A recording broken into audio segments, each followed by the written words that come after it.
ناظرین گرامی، السلام علیکم ورحمۃ اللہ وبرکاتہ۔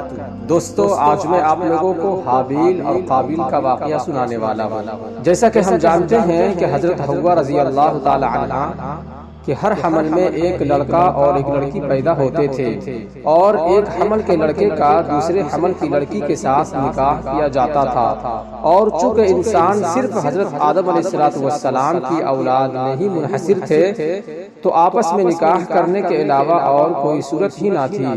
اسی دستور کے مطابق حضرت آدم علیہ السلام نے قابیل کا نکاح لیودا سے جو حابیل کے ساتھ پیدا ہوئی تھی اور حابیل کا اقلیمہ سے جو قابیل کے ساتھ پیدا ہوئی تھی کرنا چاہا۔ قابیل اس پر راضی نہ ہوا، اور چونکہ اقلیمہ زیادہ خوبصورت تھی اسی لیے اس کا طلبگار ہوا۔ حضرت آدم علیہ السلام نے فرمایا، کیونکہ وہ تیرے ساتھ پیدا ہوئی ہے لہٰذا وہ تیری بہن ہے، اس کے ساتھ تیرا نکاح حلال نہیں ہے۔ قابیل کہنے لگا، یہ تو آپ کی رائے ہے، اللہ تعالیٰ نے یہ حکم نہیں دیا ہے۔ آپ علیہ السلام نے فرمایا، اگر تم یہ سمجھتے ہو تو تم دونوں قربانی کرو، جس کی قربانی مقبول ہو جائے وہی اقلیمہ کا حقدار ہے۔ اس زمانے میں جو قربانی مقبول ہوتی تھی آسمان سے ایک آگ اتر کر اس کو کھا لیا کرتی تھی۔ قابیل نے ایک انبار گندم یعنی گیہوں اور حابیل نے ایک بکری قربانی کے لیے پیش کی۔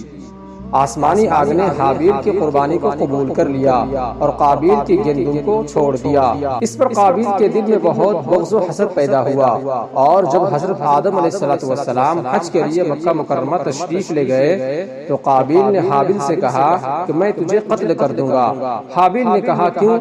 قابیل نے کہا، اس لیے کہ تیری قربانی مقبول ہوئی اور میری قبول نہ ہوئی، اور تو اقلیمہ کا مستحق ٹھہرا، اس میں میری ذلت ہے۔ حابیل نے جواب دیا کہ اللہ تعالیٰ صرف ڈرنے والوں کی قربانی قبول فرماتا ہے۔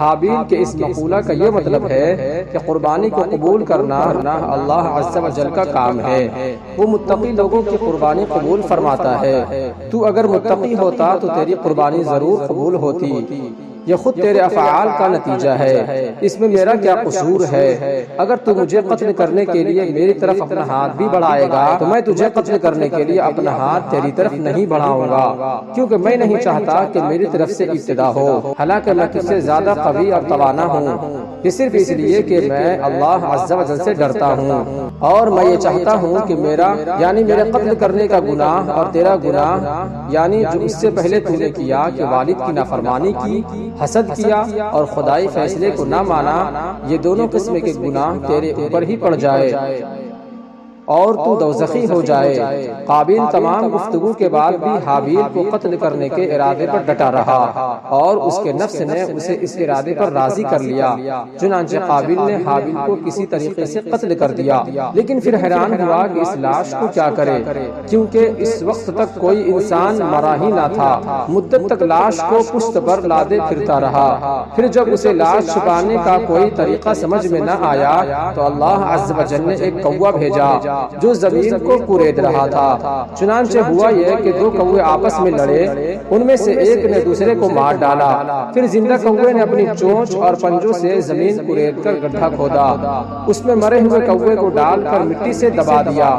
یہ دیکھ کر قابیل کو معلوم ہوا کہ مردے کی لاش کو دفن کرنا چاہیے، چنانچہ اس نے زمین کھود کر دفن کر دیا۔ قرآن پاک میں ہے جس کا ترجمہ ہے، تو اس کے نفس نے اسے اپنے بھائی کے قتل پر راضی کر لیا تو اس نے اسے قتل کر دیا، پھر وہ نقصان اٹھانے والوں میں سے ہو گیا۔ پھر اللہ تعالیٰ نے ایک کوا بھیجا جو زمین کورید رہا تھا تاکہ وہ اسے دکھا دے کہ وہ اپنے بھائی کی لاش کیسے چھپائے۔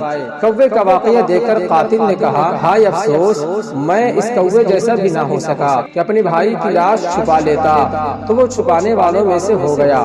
حابیل اور قابیل کے واقعے سے ہمیں کیا سبق ملا؟ یہ واقعہ بہت سی عبرتوں اور نصیحتوں پر مشتمل ہے۔ ان میں سے ایک یہ کہ انسان نے جو سب سے پہلے جرائم کیے ان میں سے ایک قتل تھا، دوسری یہ کہ حسد بہت بری چیز ہے۔ حسد ہی نے شیطان کو برباد کیا، اور حسد ہی نے دنیا میں قابیل کو تباہ کر دیا۔